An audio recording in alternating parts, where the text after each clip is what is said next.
Hello everyone and welcome to Road America for another weekly live stream. Now, I know I haven't been doing many of these recently, I've been a little bit busy, but just thought I'd do one today. So I took these brilliant Megane racing cars, used in the Euro Cup Megane series of course, once upon a time, to the very long and very challenging Road America just to see how they do. The drivers we have today are real driver names. Of course, we don't have those actual drivers in the car because these are all AIs, but they're listed as Max Brahms, your own Schotthorst, your own very experienced, seems to race everything. Robert Kubica, hoping to make his Formula One debut, or not debut, but return soon. Oliver Frameth, Mike Verschoor, he's a champion in these cars. Jelle Bielen, Kevin Gilardoni, Pieter Schotthorst, very quick young driver as well, son of your own Schotthorst, I believe. Margot Lafitte, Kevin Snokes, Vladimir Lunkin, and Richard Kresner. So we're first going to go for a 10-minute qualifying session. So let's see how these cars do. Right, so who's going to be the first AI driver to show us this very long and very challenging Road America circuit? Just waiting for the first driver to exit the pit lane, and then we will get this qualifying session underway. Alright, it's going to be Kevin Gilardoni. So Gilardoni heads out of the pit lane for the first time and down towards turn 1 now in his Oregon liveried Megane. Ignores the pit exit line, but I don't think many people are going to be sticking to that, so that's okay. You can really run it out over the curb exit there, underneath the Briggs & Stratton sign, past the WeatherTech boards. And here's turn 2, a right-hander. Then it's down a long straight. I think there are 2 kinks in the straight, which technically count as turns 3 and 4. I don't think they should do, but I think they do. And that's this one and the one we've just passed, even though they're not really turns at all. You don't really have to think about them.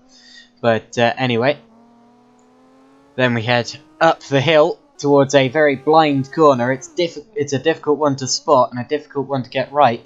Possibly the hardest corner on the track, that one is. I've had many a spin there. And then down towards a effectively 90-degree left-hander. And then the carousel, which keeps going around to the right. We'll see that now as we head underneath the bridge. It just keeps going around to the right, has many different points of contact with the apex, and it's a very difficult one to get right. Out and very nearly over the curb. We've now got a quick flick to the right hand side here. I wouldn't want to go side by side through there. But if you can get a good run out of there, you can then sometimes use the slipstream of the car ahead to pull yourself alongside as we head down towards that effectively again 90-degree but long radius corner to the right, and then we have the penultimate corner. You see the rear end really wafting out through there, and now the final corner. He's really setting himself up for his lap now. Let's ride on board with Kevin Gilardoni as he goes on to this next lap. You can see all of the gears he's using as well. I mean, you could in the game with the overlay anyway. But you see, these cars don't really have rear view mirrors, but more like a rear view camera in the middle of the car there. Of course, I've raced these cars quite a bit in the WCS Megane, the WCS League Megane series. And that's always a lot of fun. These are definitely my favourite cars to control, even though I do love my AMG GT3. But yeah, these cars are just fantastic to race. You can really, really push them. Yeah, tyre wear's a bit of an issue sometimes, but if you're clever about it, then these cars can be really, really good ones to drive. And to be honest, I wish I was on track with these guys here at Road America today, but instead, I'm going to be commentating. I may actually go and have a practice on the Megane server after this. The next track that series is racing at, of course, the WCS League Megane series. is going to be the Fuji circuit in Okayama. Not Fuji, Ida, that's it. The Ida circuit that they used to hold the Pacific Grand Prix on. So make sure you tune in for that, because that's a very interesting one. To be honest, I don't like the circuit. It makes the car feel a bit more like a modern single-seater. And, yeah, whatever the case, it's going to be a difficult one. But back to the here and the now. 6,000 RPM seems to be the optimum RPM through that last flick, but you can accelerate out to almost 7,000 down this straight here before we brake into the right-hander. Now up towards the left-hander penultimate corner, you really fly over the brow here, drifting to the outside. Now set yourself up for the final corner. That one's difficult on the brake balance. He accelerates out of the final corner now, and he's going to go up the hill to finish the lap. What is going to be the first lap in this session? Gilardoni is going to set it. It's going to be this one here, and it's a 2:12.223, so it's a long circuit here. Now, who else is on a lap? Margot Lafitte. Now, I think Kubica was next, but Lafitte was next on the order looking down, so let's follow this. I don't believe that Margot Lafitte is of any relation to Jacques Lafitte, but I might well be mistaken by that. Of course, again, this isn't actually Margot Lafitte driving the car. This is an AI driver designed to simulate Margot, but of course, all of these drivers, the AI versions of themselves.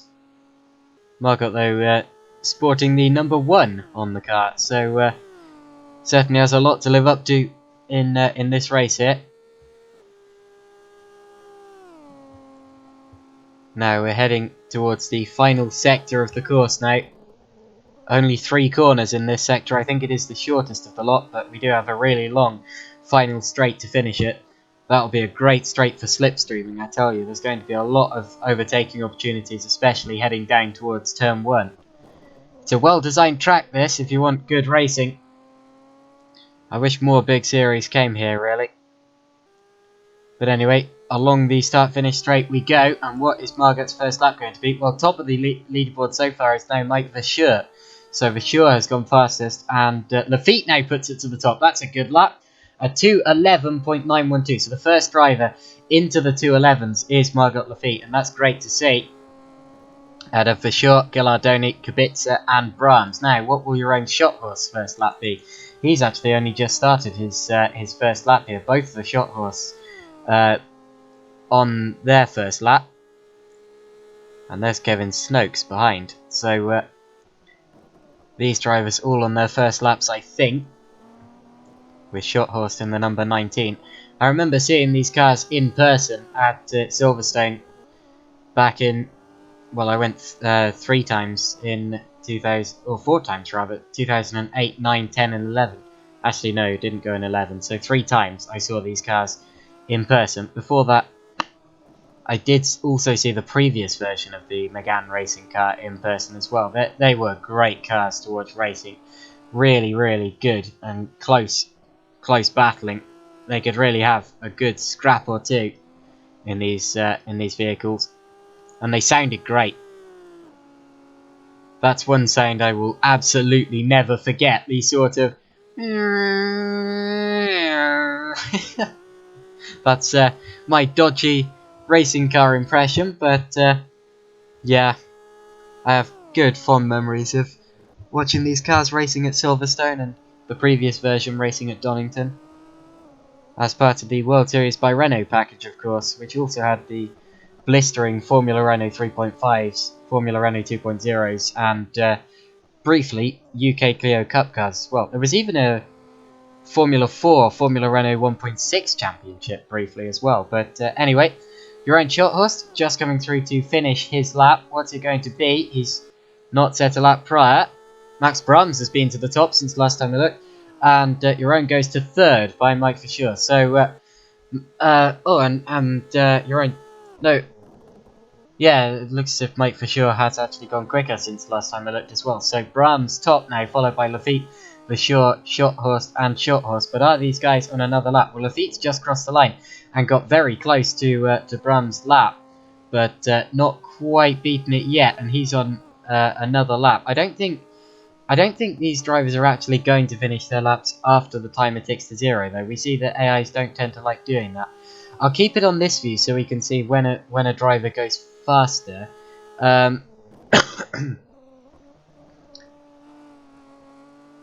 Because we are nearing the end of this qualifying session here.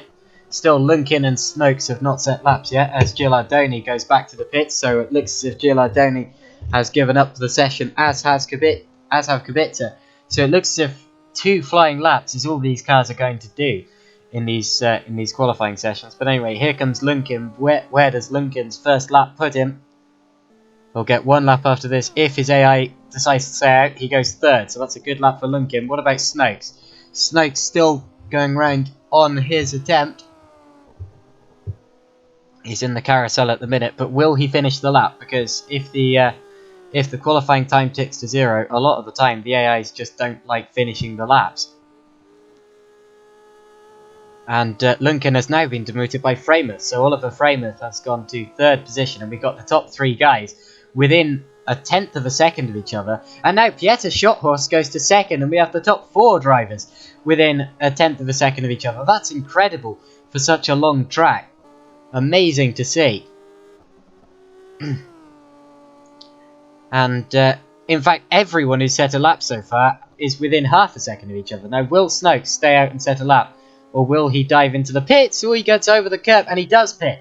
So Snokes is in, and that is the end of the session. I can see that the AIs are not going to be setting any more laps here. So Max Brahms takes pole from Pieter Schothorst, Margot Lafitte, Oliver Freymuth, Vladimir Lunkin, Mike Verschoor, Jeroen Schothorst, Richard Kressner, Robert Kubica, Kevin Gilardoni, and Jelle Bielan, with Kevin Snokes bringing up the rear after not setting a lap. We will now progress to a 15-minute race and see how it plays out. So how we do this, remember, is I wait for the lights to go out and for the session to start, and then I immediately switch back to the pits and watch the race as if that's the start. So exit to monitor, pause the whole thing there. There we go.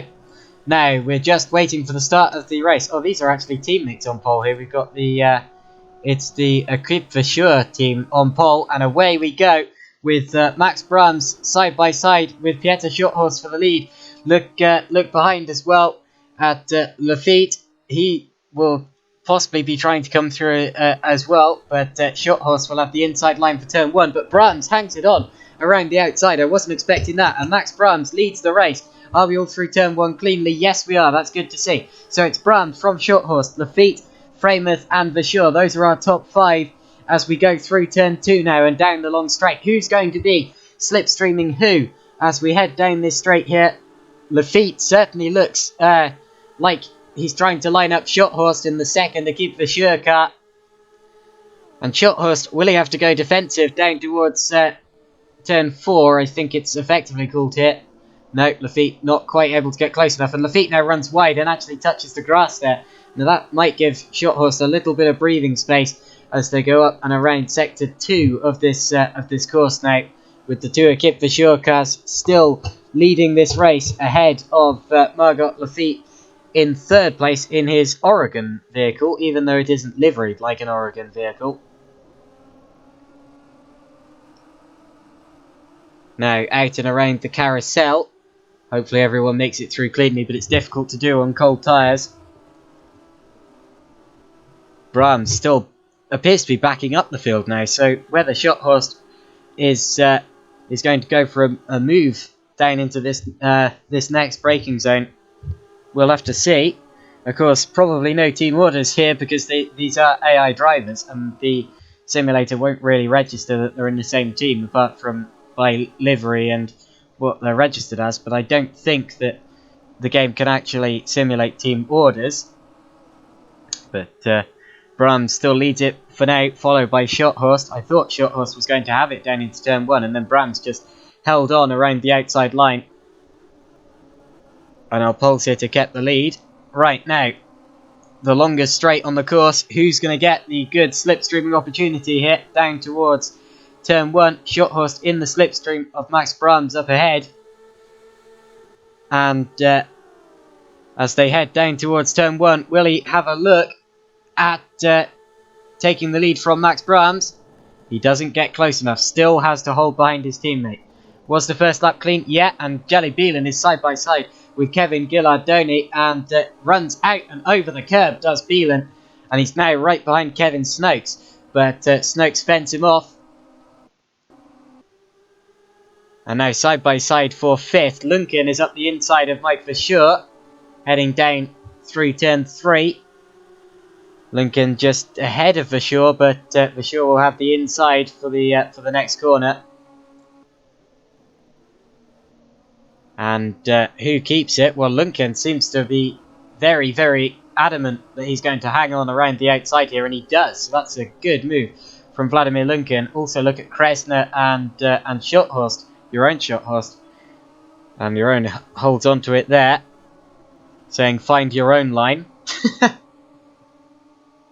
And Kresna has to settle behind. Just realised I forgot to check the YouTube chat after the qualifying, and it doesn't appear we have any comments to read out now anyway. So I'll just continue with the race. If you are watching, make sure you leave a comment to tell me if you're enjoying this race, and just say hello, really. So Pieter Shorthorst still right behind his teammate. They're really backing the pack up here, but it is difficult to properly make an overtake on the car in front because these cars do have such small braking distances and they don't really follow that well. And Shorthorst, though, goes to the inside. They're side by side for the lead of this race. The two Akip Verschoor cars are, and Lafitte and Frameth were side by side too for 3rd place. And Shorthorst hangs it on around the outside. Brahms is stuck on the bad line. Oh, and Frameth gets very sideways over the grass. Brahms drops to 3rd. Lafitte goes up to 2nd. It's Shorthorst, Lafitte, Brahms, Frameth and Lunken. Those are the top 5. Lunken gets over the grass slightly. And will Verschoor have a go at it? Well, let's go back and watch a replay of that first. So this is on board with Pieter Shorthorst as he dives to the inside, going down towards the 90 degree, effectively 90 degree right-hander, and he got that position and then hung it around the outside. Now, what did Margot Lafitte see of this? Well, Lafitte looked to the inside, actually nudged Pieter Shorthorst ahead of him there. You can see Shorthorst's rear end slightly crinkled. And that shows that Lafitte might well have been nudging him for previous laps as well. This Megane mod does a very good job of sort of crinkling up the rear end or the front end of the cars when there's been contact, just to show you where the contacts occurred. Now you'll see it from Brahms as he has to lift off to let his teammate through, and then he's just out of the rhythm and lets Lafitte through as well. And Frameth very nearly got past, although ended up getting out and over the grass. Now we continue back in real time. Still all 12 cars running, and it's Shorthorst ahead of Lafitte down the start-finish straight. What's the gap around that last lap? It was about 0.6 of a second, so still close, but not as close as it was. That bunch up has shaken the field out a little bit. Down towards turn 2. Someone gets over the grass. One of the Oregon cars, I think. And there's a move potentially. Yep, those are the two McGregor cars going side by side with Verschoor and Shorthorst. Oh, there's a spin, and that's Robert Kubica. So Robert Kubica and Kevin Snokes have got tangled at the back. Now let's go back and watch a replay of that. As it's two Oregon cars as well. Kubica went to the outside of Kresna, but got over the grass and sort of swung the wheel around wildly. Went in, well, spun around and got collected by Kevin Snokes. Here is Snokes' view of that as his teammate just loses control. And there you see the crinkling effect that I was talking about as the car made contact. And those two got locked together. Soup Cooler says, "Good afternoon." Good afternoon to you as well, Soup Cooler. Good to see you here. I don't think I recognise your name actually. So new people checking out this stream, and that's great to see. Of course, this is just a a fun little AI simulated race that I run on most Sundays when I get time, and not really one of my more professional commentaries, but I just do it for fun really. But anyway, so Short Horse still leading from Lafitte, but Lafitte definitely closer than he was through the last checkpoint here. Going wider. Oh, he's on the grass. He's in the gravel, and around he goes. Lafitte loses it. He just went wider to take a look at the car ahead. Went through the gravel, through the grass as well, and that just kicked the car around. Snooks and Kubica are too far behind to have a look. But let's see how that looked from onboard Margot Lafitte's car. You can see here he's just sort of held up by Short Horse. Short Horse sort of braked mid-corner. Lafitte got massive understeer, went out over the grass and spun the car around. And that's a big shame for Lafitte, who was running so well. This is what Brahms saw of it. And again, it's an Équipe Vissure 1-2 in this race. You see him in the rearview mirror there, just going around. This is Oliver Frameth's view. Frameth has inherited third place and the final podium spot. He actually slammed on the brakes just in case Lafitte was going to come back across. But indeed, Lafitte didn't, so that's good. There was no further incident, and the two Équipe Vissure cars again out in front. And Brahms possibly thinking about going for Pieter Schothorst in the same way that Schothorst went for him a lap earlier, and he does pull alongside him as my headset starts falling apart and I'm trying to fiddle with it and commentate at the same time. But Brahms trying to go around the outside of Pieter Schothorst, and he does. It's basically a replay of the last lap, just the other way round, as the two Équipe Vissure cars swap positions again. And now look at Frameth coming under attack from Lunkin. That was a close one, and Frameth gets out and over the grass. Let's have a replay of that move for the lead. Well, here's what Schothorst saw of it. You can see in the mirror as Brahms goes to the inside and out breaks Pieter Schothorst. There he goes. Brahms gets out and wide and over the curb, which loses him a bit of momentum, and then he knows he has to concede the place. He's on the worst line. He would have drifted wide into Brahms, and now let's watch that from onboard Brahms as he went to the inside, popped his car ahead over the curb, and then around the outside, just got the move done. Very nearly didn't keep it within the lines there. Oh, you can't get much closer than that, can you? Just about get to wheel on. If he hadn't, that could have been seen as an unfair overtake, but he just about keeps a wheel within the lines, and that's good to see. Now, will Schothorst come back at him down the straight? We've still got Lunkin. Actually, Lunkin's coming under attack from Vissure now, as he just had a bad exit to that corner as he tried to attack Frameth, and now Vissure will have the inside. No, he won't. But, yeah, Lunkin keeps that fourth place for now. I still want to keep an eye on these two Équipe Vissure cars out in front. Whoa, as Vissure gets very, very high over that curb there. That was a close one.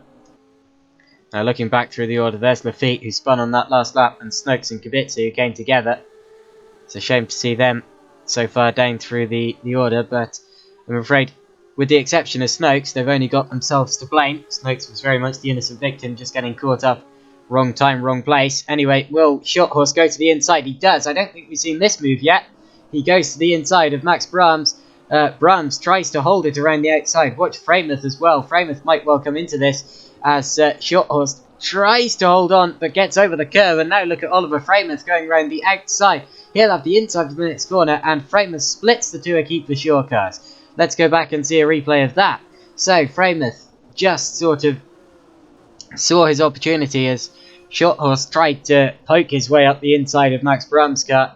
Schothorst was briefly ahead, sort of got the corner a bit, but he ended up losing out from it. So Schothorst then had to brake to avoid Brahms on the outside, got over the curb, and that was really what gave Oliver Frameth that position. Let's see that from on board Pieter Schothorst.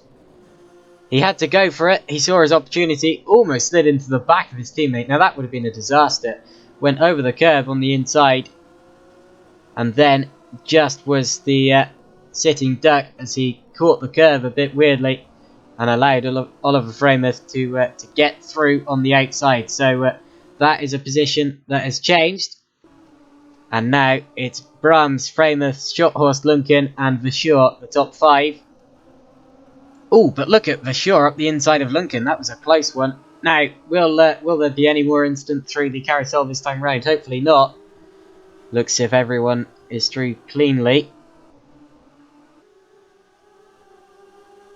As Freymuth attempts to get a good exit. There's, of course, a very fast corner coming up now. And if he can get a good exit from that, then he'll be right in contention. Now, will he go for Max Brahms in the way that Brahms went for Schothorst last time around? He does. He goes to the inside. Freymuth to the inside of Brahms. Brahms runs out and over the curb. And if he keeps this place, that will be possibly an unfair one. But Freymuth does hold on to it. And look at Schothorst coming through as well. He sees his opportunity. And does Schothorst get up into second? Brahms looks as if he's going to hold on to it. So Brahms holds on, but he goes out and over the curb. And that keeps Schothorst briefly alongside him, but Schothorst slots him behind. No, he doesn't. He's still having a look at it. Still not giving up now as we go down towards turn 1. And will Schothorst try to outbrake his teammate here? He might well attempt it. He's still on the inside. Ooh, gets over the curb. Gets a little bit sideways. Lunken runs wide. This is amazing racing here. As Schothorst tries to defend. And Lunken now is up into 4th. Look at 2 cars side by side in the background. Kressner and Gilardoni. Kressner's lost a couple of positions in this race. I'm pretty sure he was closer to the rest of the pack before. And now look at Schothorst and Lunken. Lunken certainly having a look at Pieter Schothorst. But runs out and over the grass. Now let's have a look at the lead changing over that last lap between Oliver Freymuth taking the lead. Here's what Max Brahms saw of it initially. So Brahms just sees Freymuth darting to the inside. Brahms runs out and over the curb. And then again has to back off to let Freymuth through. We've seen that happening a couple of times in this race so far. And then up the inside is Schothorst, but Schothorst runs over the curb again and doesn't manage to make the move stick as Brahms runs out and over the curb. Let's see what Freymuth saw of it all as he darted to the inside. This is a move that always seems to work, that takes 2 corners to actually complete. And he got that sorted. Now watch him drag his way around the outside. He was actually out and over the curb there. That would have been a really scary situation. You don't know quite how the car's going to react in those situations. Now Pieter Schothorst, what did he see of all of this? He got very close to passing Brahms in front of him, but not quite there. Freymuth got up the inside. And now look at Schothorst as he tries to capitalise on Brahms being slow on the inside line. And he tried to go around the outside of his teammate, but he's just going to run over the curb on the inside of the next corner. And lose all of that momentum, or most of that momentum there. And he just allowed Max Brahms to stay ahead. Did Max Brahms keep it within the lines? No, I don't think he did, but that's all pretty fair. It wasn't a dramatic cut. I reckon he would have kept the place anyway. As for sure, defends from his teammate, Schothorst. It's a real battle of the teammates today. And now, Brahms and Freymuth certainly still close. Schothorst dropped back a little bit, but Brahms and Freymuth very, very close now on track as we head through the carousel. You can still see the tyre marks from Margaret Lafitte's spin a couple of laps ago. And now Brahms is trying to set up Freymuth in exactly the same way that we've seen happening 3 laps in a row now. It seems to always someone goes for a move down towards this right-hander. And will Max Brahms make an exception to the rule, or does he go for it? He doesn't go for it, so there is an exception. And it's this lap that breaks the tradition. And now, does Brahms have to start thinking about turn 1 instead? Slight lock-up into the final corner from Oliver Freymuth, I'm pretty sure. Everything should be fine with him though, as we go down the start-finish straight and towards turn 1.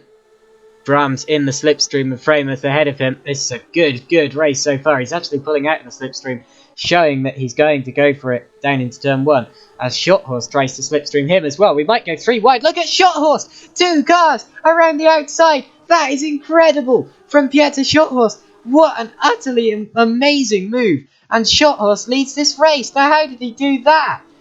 Did he keep it in the lines? Not quite, but to be honest, I think we'll let him off for that one. Look at this. As he darts around the outside of Brahms and Freymuth. He's around the outside of Brahms now, but Freymuth just backs off earlier. And Shothorst goes around the outside of them both. It looks almost like he did keep it within the lines from that camera, but he didn't quite. But anyway, there you see it from on board, heading down towards turn 1. Freymuth got slightly over the curb there. Seeing as Shothorst was well and truly ahead before, I will let him off for cutting the white line there. Even though I am very much a traditional sort of track limits judge, the word is, but never mind. What a move that was from Pieter Shothorst's AI just a few seconds ago. Anyway, back to real time we go, and look in the background as Mike Verschoor darts up to 4th position. He's still side by side with Lunkin as Gilardoni gets out of the rhythm in the background there. And Verschoor still has to stick behind Lunkin for now. It was a close one, but he's still there in 5th position.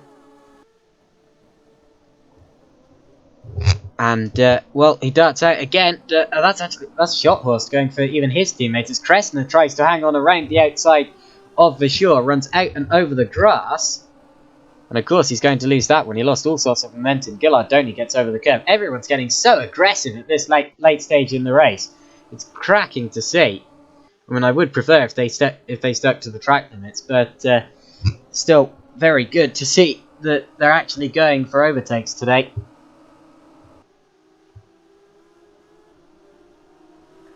Brahms getting a little bit wide there through the carousel, but possibly just trying to set himself up for a move on Freymuth if he can manage that. But will Freymuth go for Shothorst? With 12 out of 15 minutes through this race now. Down towards the right-hander. This has been a key overtaking opportunity so far in this race, and Brahms is going for it for 2nd. Now, does he keep it? It looks as if Freymuth is just going to run over the white lines there. Let's have another look at that. Now, Freymuth did certainly run over the white lines when they were side by side. And I know from experience that if Brahms had stuck with him... Oh, but did he touch the grass? No, he didn't. No, or did he?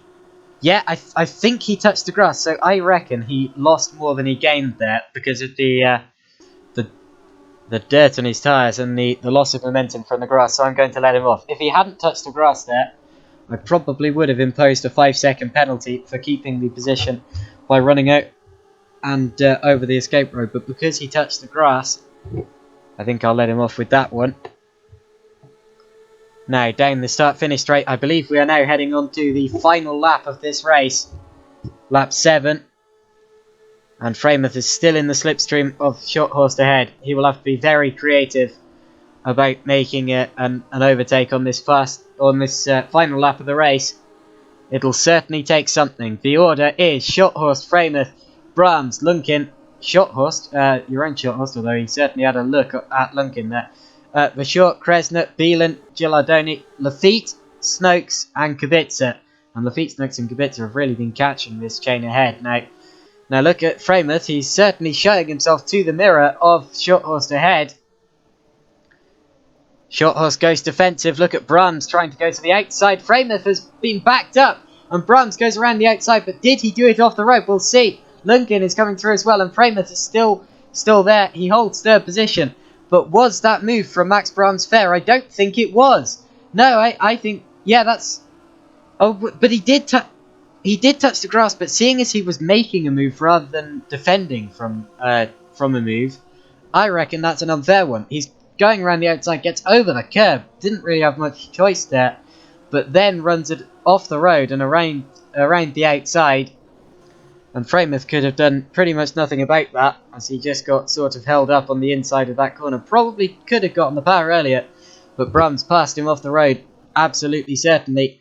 And I'm going to say that is a 5-second penalty for Max Brums on the final lap of the race here. And that means that even if he does pass his teammate Shorthorst, he's going to be dropped down the order here. Where would that drop him to at this precise point in time? It would actually drop him to 11th position. So that's dramatic for Max Brums, and he really made a bad mistake on this final lap of the race here. And in a race this short, that's going to hurt him.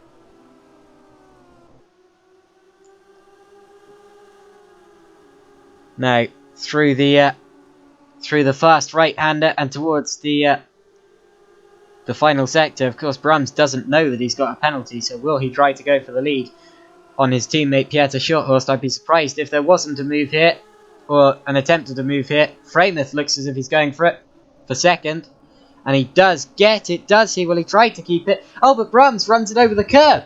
Now, Brums, did he touch the grass or not there? I don't think... Did he? It was close.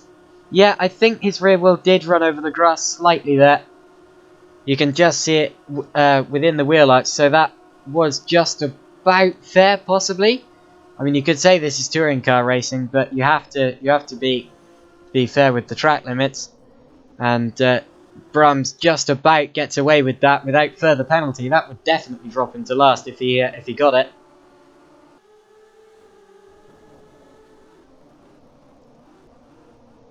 Now, out and around the final corner we go. It's been a great performance from Pieter Shorthorst. He really had to fight for it with Brums and Freymuth.